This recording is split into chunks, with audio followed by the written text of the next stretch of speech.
ኢትዮ ኢንጂነሪንግ ግሩፕ ኢትዮጵያ ወደ ኢንዱስትሪ መር ኢኮኖሚ ለመሸጋገር የሰነቀችውን ራዕይ ለማሳካት በኢንዱስትሪዎች ልማት ረገድ ግንባር ቀደም ሚና እንዲጫወት ታስቦ በድጋሚ የተቋቋመ የመንግስት የልማት ድርጅት ነው።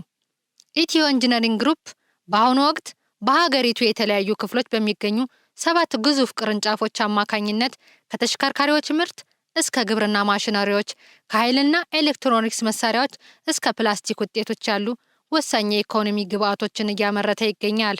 ከፍተኛ የውጭ ምንዛሬ የሚጠይቁ ምርቶችን በሀገር ውስጥ በመተካትና የኤክስፖርት ድርሻን በማሳደግ ረገድ ግሩፑ የዓለም አቀፍ የአይሶ የጥራት አስተዳደር ስርዓቱን ተግባራዊ በማድረግ ምርቱን በጥራት አምርቶ ለገበያ ለማቅረብ በትኩረት እየሰራ ይገኛል።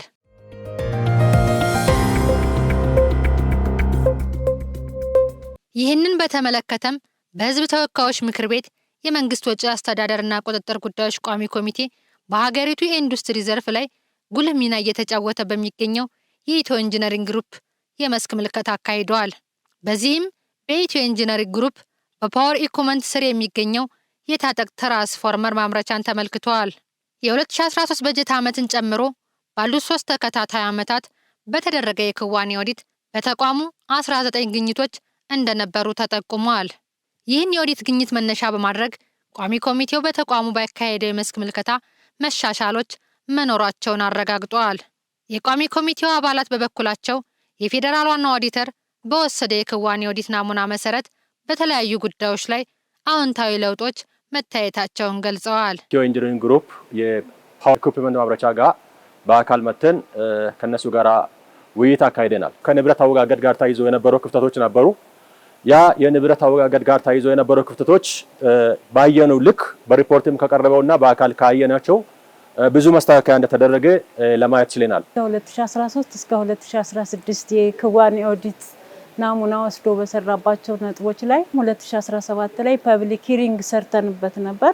በግኝቶች ላይ 19 እና ከዛ በላይ የሚሆኑ ዋና ግኝቶች ነበሩ። ከንብረት አያያዝ ጋር፣ ከግዢ ስርዓቱ ጋር፣ ከውጭ የሚገቡ እቃዎችን በተመለከተና ከደንበኞች ፍላጎት ጋር በተያያዘ ከንብረት አያያዝና እንዲሁም ደግሞ ካይዘንድ ከማድረግ አኳያ ትንሽ ክፍተቶች የነበሩበት ተቋም ሆኖ አግኝተነዋል።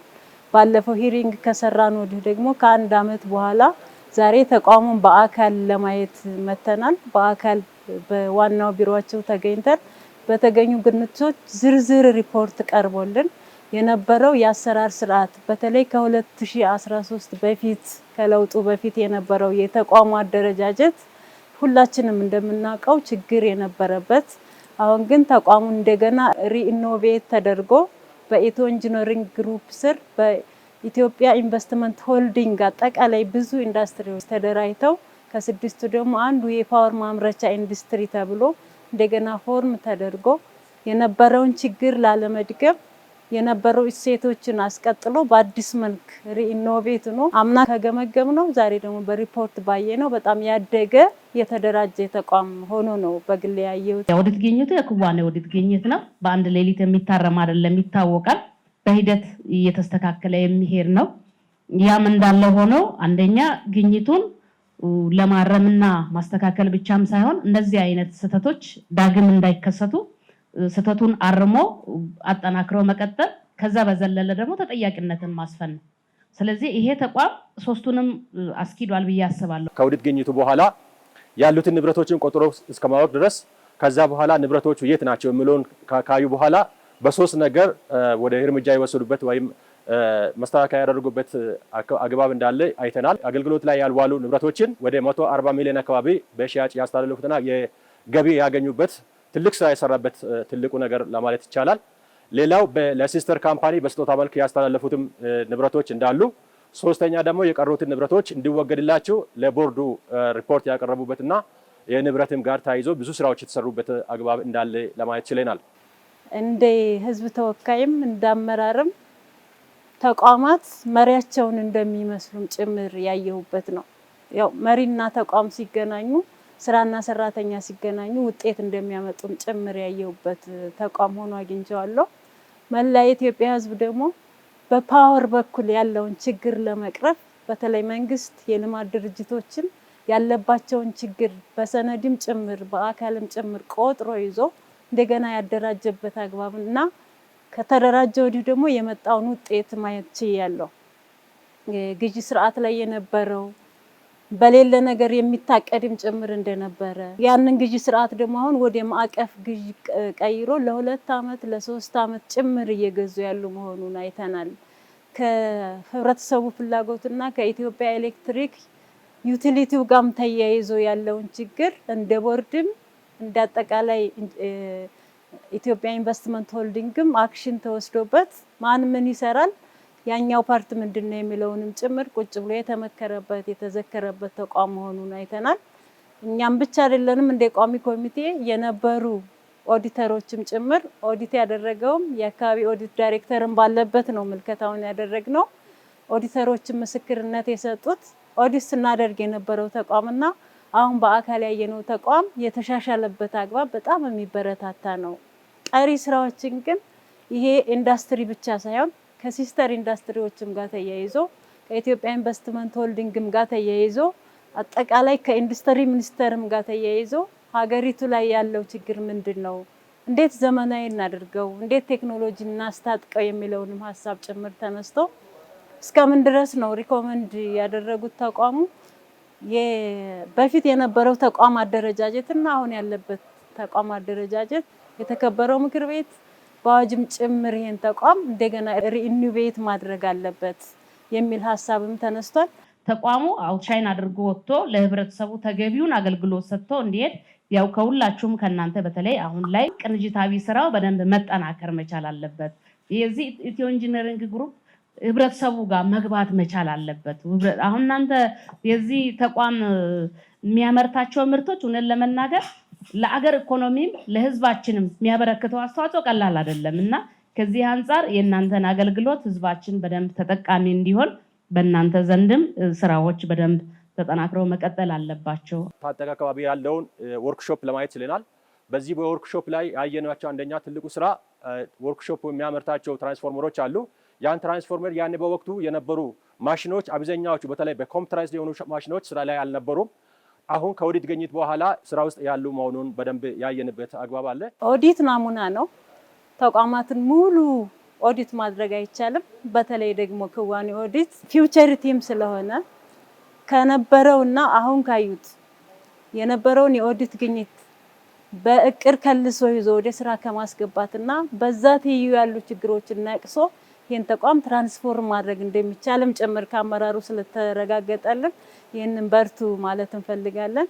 እዚህ ላይ ፓርቲሲፔት የሚያደርጉ ማንኛውም የመንግስት ተቋማት ቦርዱን ጨምሮም ተቋሙ ከታገዘ ኢትዮጵያ ካሰበችው የዲጂታላይዝ ዘመንና የፍላጎትና የአቅርቦት መጣጣም አንጻር ብዙ ስራ ይሰራል ብለን እናስባለን። የተጀመረው ጅምርና ያየነው ግኝት በጣም የሚበረታታ ቀሪ ስራዎች ደግሞ በፌዴራል ዋና ኦዲተር የክትትል ኦዲት ተሰርቶ ክትትል ኦዲቱ ላይ ፋይናሉ ላይ የተሻለ ውጤት እንደሚኖር ተስፋ እናደርጋለን። የኢትዮ ኢንጂነሪንግ ግሩፕ ዋና ስራ አስፈጻሚ ኢንጂነር ሸጋው ሙሉጌታ የግሩፑ ዋና ዓላማ የሀገር ውስጥ የኢንጂነሪንግ አቅምን ማጠናከር፣ ከውጭ የሚገቡ ምርቶችን በሀገር ውስጥ በመተካት የውጭ ምንዛሬ ማዳንና በኢንዱስትሪው ዘርፍ ዘላቂ እድገት ማምጣት ነው። ኢትዮ ኢንጂነሪንግ ግሩፕ የመንግስት የልማት ድርጅት ነው። ኢትዮጵያ ኢንቨስትመንት ሆልዲንግ ስር ካሉ ትልልቅ የመንግስት ተቋማት ውስጥ አንዱ ነው።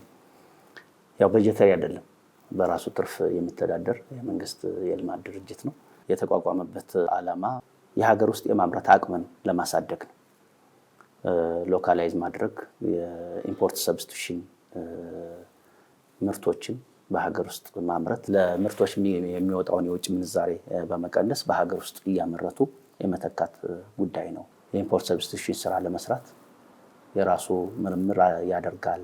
የፕሮዳክት ዲቨሎፕመንት ከሌሎች ተመሳሳይ ተቋማት ጋር በትብብር ይሰራል። እሱም በማድረግ አቅሙን ያሳድጋል።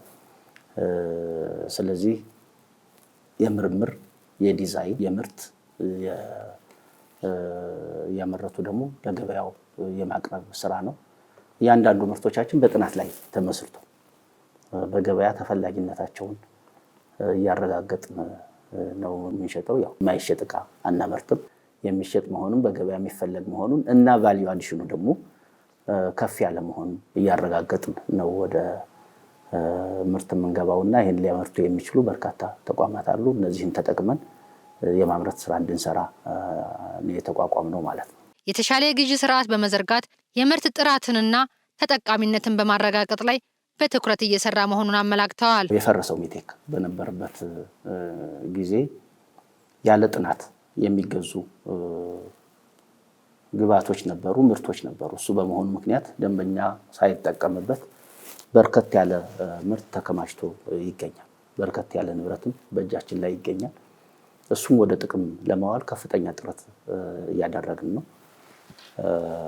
አንድ 3 ዙር ያክል እንደዚህ ተሰርቶ ወደ ካሽ እንዲቀየር ተደርጎ በገበያው ከፍተኛ ተፈላጊነት ያላቸው ምርቶች እንዲመረቱ ለነሱ የሚሆን ግብዓት እያቀረብንበት እንገኛለን ማለት ነው። ኢጂ ከመቋቋሙ በፊት የነበሩ ንብረቶች ናቸው። በብዛት በቴክኖሎጂም ሶሊድ የሆኑ ጊዜያቸው ያለፈባቸው አሁን የማይጠቅሙ ናቸው። በብዛት ሊጠቅሙ የሚችሉትንም እየለየን ወደ ግብዓትነት እየቀየርናቸው እንገኛለን። ዞሮ ዞሮ የሀብት አጠቃቀም ለማሻሻል አሁን ገና ያልተስተካከሉ ነገሮች አሉ፣ ግን ከፍተኛ መሻሻል አለ። ስለዚህ እነዚህም በሙሉ ወደ ጥቅም ለመቀየር ከፍተኛ ጥረት እያደረግን ነው። ስለዚህ ለ10 ዓመት ለ12 ለ13 ዓመት የነበሩትን በሙሉ ከአገልግሎት አይሰጡም ብለን ያሰብናቸውን በሙሉ በዚህ መንገድ እያጠራን እኛ ደግሞ ወደ አዲስ ምርት ለመግባት ከፍተኛ ጥረት እያደረግን ያለነውና ጥቅም ላይ ለማዋል በአግባቡ ለመጠቀም በጣም በከፍተኛ ጥንቃቄ እየሰራን እንገኛለን። ዋና ስራ አስፈጻሚው አክለውም በፓወር ኢኩመንት ማምረቻ ኢንዱስትሪ ውስጥ በክዋኔ ኦዲት የተገኙ ጉድለቶች በቅር ተይዘው የተፈቱ መሆናቸውን ገልጸዋል። በ2013 እስከ 16 የነበሩ ጉድለቶች ናቸው። ጉድለቶቹ ይታወቃሉ። አንዳንዶቹ ወደ ኋላ ሄዶ ሊስተካከሉ የሚችሉ ነገሮች አይደሉም። አሁን ያ እንዳይደገም ማድረግና በሲስተም በቋሚነት እንዲፈታ ማድረግ ስራ ነው የሚያስፈልገው። 19ኙም ኬዞች በሙሉ ለቅመን ወስደን በልዩ ክትትል ነው ስንሰራ የነበረው። በምን መንገድ እየተጠቀምንበት እንዳለ የማያስፈልገውን እያስወገድን የሚያስፈልገውን ደግሞ ወደ ጥቅም እያዋልን ነው ያለነው። ትራንስፎርመሮች በብዛት ነበሩ፣ ከስፔሲፊኬሽን ውጪ ሆነው የነበሩ ስለነበሩ ነው። እሱን ከመብራት አገልግሎት ጋር ተነጋግረን በጣም አግዘውን መልክ ይዟል። አሁን በአዲስ ስፔሲፊኬሽን ነው እያመረትን ያለ ነው። እዛ አካባቢ የነበሩ የኢንቫይሮንሜንታል ኬዝም አንድ የተገኘ ግኝት ነበር። እሱ አሁን የQMS ኳሊቲ ማኔጅመንት ሲስተም በተለይ ISO 9001 2015 ሰርቲፋይድ ሆኗል። ዋና መስሪያ ቤቱን ጨምሮ 8 ናቸው ያሉት ተቋሞች። ከ8ቱ 7ቱም ISO ሰርቲፋይድ ናቸው። አንዱ ወደ 80% ደርሷል። በዚህ ዓመት ያገኛል ብለን እንጠብቃለን። ኦዲት ግኝት የተገኘበት ፓወርን በሚመለከት ግን ሙሉ በሙሉ ከዛ ችግር ወጥቶ ወደ ትክክለኛ ሀዲዱ እንዲገባ አድርገነዋል። የደረቅ ቆሻሻ ማቃጠያ ምናምን የሚባሉ የተገኙ ግኝቶች ነበሩ። እነሱ በሙሉ ተስተካክለዋል። አካባቢው በጣም ግሪን እና በየቦታው ተዝረክርኮ የነበረን ፕሮፐርሊ ለግብዓትነት እንዲውል የማያስፈልገው ደግሞ እንዲወገድ አድርገናል። የኢትዮ ኢንጂነሪንግ ግሩፕ የፓወር ኢኩመንት ማምረቻ ኢንዱስትሪ ዋና ስራ አስኪያጅ ያደኑ ተርፌሳ እንደገለጹት ተቋሙ የሚያመርታቸው ምርቶች ከውጭ የሚመጡትን ተመሳሳይ ምርቶችን በመተካት ለኢኮኖሚ ትልቅ ድጋፍ እያደረጉ ነው። ኢነርጂ ማስተላለፊያ ማቴሪያሎችን እያመረትን ለህብረተሰቡ ተደራሽ ማድረግ ነው። ከዚህ አንፃር በኢንዱስትሪያችን ስር ወደ 5 ፋብሪካዎች አሉ። እነዚህ 5ቱም ፋብሪካዎች የኃይል ማስተላለፊያ ኢኩዊፕመንቶችን ነው የሚያመርቱት። ከነዚህ ውስጥ አንዱ የትራንስፎርመር ማምረቻ ፋብሪካ ነው። በዚህ ትራንስፎርመር ማምረቻ ፋብሪካ ከተሰጠን ተልዕኮ አንፃር የኃይል አስተላላፊ ኢኩዊፕመንት ውስጥ አንዱ ነው። ከ25 kVA እስከ 1250 kVA የሚደርሱ ትራንስፎርመሮችን በማምረት የኮምፓክት ሰብስቴሽን ከ500 kVA እስከ 1250 kVA ኮምፓክት በማድረግ እነሱንም ለተጠቃሚው ማድረስ በኢዩ በኩል ተልኳችን የመወጣት ስራ እየሰራን ያለ ነው ማለት ነው። እንዲሁም የምርት አቅሙን በማሳደግ በሀገር ውስጥ ብቻ ሳይሆን ወደ ውጭ ገበያ ለመላክ የሚያስችሉ እቅዶች እየተተገበሩ መሆኑን ገልጸዋል። ተኪ ምርቶችን ከማምረት አንፃር አንዱና ዋነኛው የምንለው ኦልሞስት ትራንስፎርመር ምርትን 100% በሀገር ውስጥ ፍሮም ስክራች ጀምሮ እያመረተ ይገኛል። ስለዚህ ይሄ ራስን በቴክኖሎጂ ራስን ከመቻል አንፃር ትልቅ አስተዋጽኦ የፈጠርንበትና አቅም የፈጠርንበት ሁኔታ ነው ያለው። በትራንስፎርመር ምርት የሀገሪቱ ፍላጎት በጣም ሰፊ ቢሆንም ነገር ግን ፋብሪካው በተገነባው ዲዛይን ካፓሲቲ ወይ ደግሞ አቴነብል ካፓሲቲ ልክ እያመረትን ለተጠቃሚ እያደረስን እንገኛለን። በዚህ ሌቭል ከ25 ኬቪ እስከ 1250 ኬቪ ያሉ ትራንስፎርመሮችን በ15 ሬቲንግ 100% በተቋማችን ውስጥ ፍሮም ስክራች እያመረትን የቴክኖሎጂ ሉዓላዊነትን እያረጋገጥን ያለንበት ሁኔታ ነው ያለው። ይሄም ከለውጥ በኋላ የተገኙ ትልቅ ድሎች ናቸው። በውስጥ በራሳችን ባለሙያዎች በራሳችን መሐንዲሶች እየሰራን ውጤት እያስመዘገብን ያለንበት ሁኔታ ነው ያለው። በዋና ኦዲተር የተገኙ የኦዲት ግኝቶች በተጠናከረ ክትትልና ቁጥጥር መፍትሄ ያገኙ መሆኑን ዋና ስራ አስኪያጁ አብራርተዋል። ተቋሙ ከዚህ ቀደም እንግዲህ እንደሚታወቀው በከፍተኛ ክራይሲስ ውስጥ ያለፈ ተቋም ነው። የተቋም በክራይሲስ ውስጥ ማለፉ ደግሞ አንዱ ማረጋገጫው በ2013 2016 ድረስ የፌዴራል ዋና ኦዲተር ኦዲት አድርጎ በክዋኔ ኦዲት ላይ የተገኙ ከ20 የሚልቁ ግኝቶች አሉ። እነኛ ግኝቶች መነሻቸው አሁን ላይ የተከሰቱ ሳይሆን ቀድሞ ተቋሙ ሪፎርም በሚደረግበት ጊዜ ጀምሮ የተፈጠሩ ክፍተቶች፣ ሌሎች አሰራር ስርዓቶች የመንግስትን ሀብት በአግባቡ ስራ ላይ እንዳይውሉ ተግዳሮት የሆነበት ሁኔታ ነው ያለው። በዚህ ግኝት መሰረት የመንግስትን ሀብት በምን አይነት መንገድ ስራ ላይ ማዋል እንዳለብን በፌዴራል ኦዲት ባገኘነው ውጤት መሰረት እንዲሁም ደግሞ የህዝብ ተወካዮች ምክር ቤት የመንግስት ወጪ አስተዳደርና ቁጥጥር ቋሚ ኮሚቴም ክትትል እያደረገ ድጋፍ በማድረግ በርካታ ማስተካከያ ስራዎችን ሰርተናል። በእነዚህ ማስተካከያ ስራዎች የመንግስት ሀብት እያንዳንዱ ከዚህ ቀደም በተለይ ኢንቨስትመንት ሆልዲንግ ስር ከመግባታችን በፊት ሀብት ራሱ የማይታወቅበት ሁኔታ ተበታትኖ ንብረት አያያዛችን ኦዲት ላይ እንዳለው አንዱ የኢንቨስትመንት ሆልዲንግ አካል እንደመሆናችን ንብረቶቻችንን ቆጥረን የማወቅ ፕሮፐርሊ የማስተዳደር ካይዝናዊ የማድረግ እያንዳንዱ ጥሬ ዕቃ ገቢ ወጪው በአግባቡ ተመዝግቦ እንዲታወቅ ከዛ አድርገን የመንግስትን ሀብት በአግባቡ ስራ ላይ በማዋል ከኪሳራ የመውጣት ስራዎች ተሰርቷል። ይሄ ሲሆን ማቴሪያል ብቻ አልነበረም ባይዘው ኢቭን ያለን የመሬት ይዞታዎች ራሱ ፕሮፐርሊ አይታወቁ።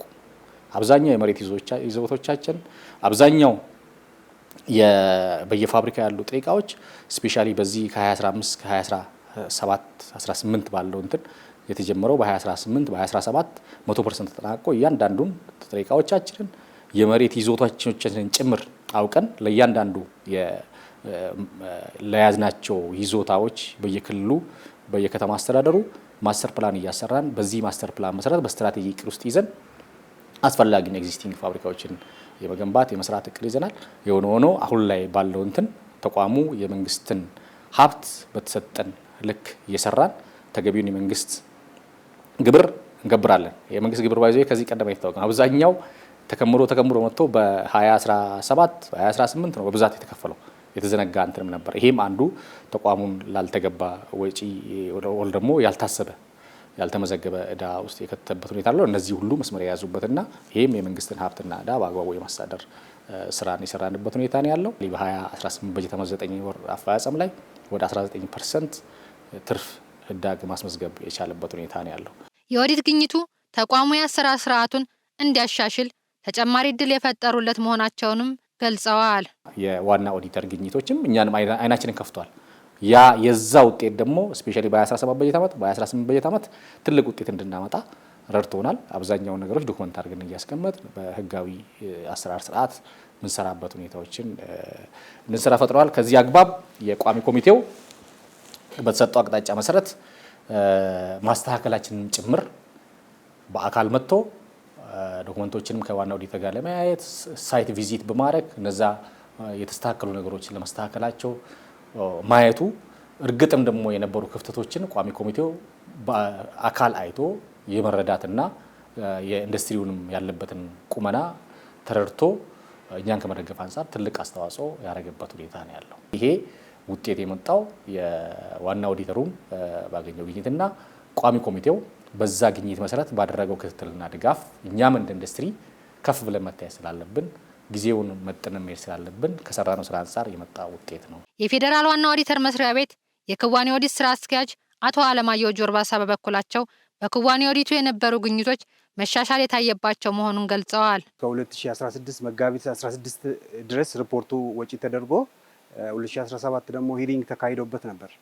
በሄሪንጉ በተካሄደው መሰረት አጠቃላይ በ19ኙ ፋይንዲንጎች ላይ ገለጻ ተደርጎልን ከዛ ውስጥ ስለ ማርኬቲንግ በተመለከተ በዛን ጊዜ የነበረው ጥናት በብዛት አይደረግም ነበረ። አሁን ግን በአዳማ ዩኒቨርሲቲ ጥናት አስጥንቶ ማርኬቲንግ ጥናቱ አንዱ መሻሻሉ እሱ ነው። ከኛ ፋይንዲንግ ውስጥ ተመለሰ አንዱ እሱ ነው። ኦዲቱን ስንሰራ ፓወር ኢኩዊፕመንት ማምረቻ ገለጻ ከተደረገልኝ ከሄድ ኦፊስ በኋላ በታጠቅ ትራንስፎርመር ፋብሪካ ተገኝተን ምልከታ አድርገናል። በዛን ጊዜ የነበሩት እቃ አያያዝ ማናጅመንቱ ደካማ የነበረ ብዙም እቃዎቹ መለየት በማይቻል ደረጃ የነበረ አሁን ዛሬ ካይዘንንም ተግባራዊ በማድረግ በማኑዋልም ቢሆን የተሻለ ስራ ሰርቶ መሻሻሎች ተገኝተዋል ማለት ነው። እዚህ ግቢ ውስጥ ስክራቦች፣ የተለያዩ ደረቅ ቆሻሻዎች በጣም በየቦታው ተበትኖ ነበሩ። ማቃጠያ ቦታ አልነበራቸውም። አሁን እንዳየነው ግቢው በጣም ውብ ሆኖ በአበባ በአረንጓዴ አጊጦታል፣ የተሻለ አድርጎታል። የደረቅ ቆሻሻዎቹም ሊቃጠሉ በሚችሉ የሚቃጠሉበትን ማቃጠያ ቦታም ገንብተዋል ማለት ነው። ገንብቶ ኦልሬዲ በዛ መልኩ ፋይንዲንጎቹ በዚህ መልኩ መሻሻሎች አሳይተዋል ማለት ነው። ትራንስፎርመር ፋብሪካው ማምረቻዎቹ ሲያመርቱ አውቶማቲክ የሆኑ ማሽኖች በዛን ሰዓት ጥገና አጥቶ ስራ አቁሞ ነበር በእኛ ባየነው ጊዜና እነዚህ ሜንቴናንሱ በአግባቡ ሳይደረግ በማኑዋል ብቻ ነበር የሚሰራው። አውቶማቲክም በማኑዋልም በሁለቱም ስራዎቹ ተሰርቶ አንዱ መሻሻል የታየበት አንዱ እሱ ነው። ሰራተኛ ምቹ የስራ አካባቢ ከመፍጠር አንጻር መሻሻል ታይተዋል ማለት ነው። በመጨረሻም የኢትዮ ኢንጂነሪንግ ግሩፕ ዋና ስራ አስፈጻሚ ኢንጂነር ሸጋው ሙሉጌታ ተቋሙ አዳዲስ ምርቶችን እያመረተና በለውጥ መንገድ ላይ መሆኑን በመግለጽ አብረን እንስራ በሚል ጥሪ አቅርበዋል። በአጠቃላይ ተቋሙ በተለይ ዘንድሮ ደግሞ አዳዲስ ምርቶችን ይዞ መጥቷል። በትክክል የኢምፖርት ሰብስቲቱሽን ዓላማ እያሳካ ነው። በጥሩ ትራክ ላይ ነው ያለው እና በተጠናከረ ሁኔታ እየሰራ ነው ያለው። በፍጥነት እየተለወጠ በፍጥነት ሪፎርሙ በተገቢ ሁኔታ እየፈጸመ ያለ ተቋምና እያደገ ያለ ተቋም ነው። ከፓርላማው ጋር ተቀራርበን እንሰራለን። ድጋፋችሁ እንዳይለየን። እንዲያው ይህን ማብራሪያ የሚከታተሉ ደንበኞቻችን እና ወደኛ ገና ያልመጣችሁ ደንበኞችም ኑ አብረን እንስራ፣ በአጋርነት እንስራ።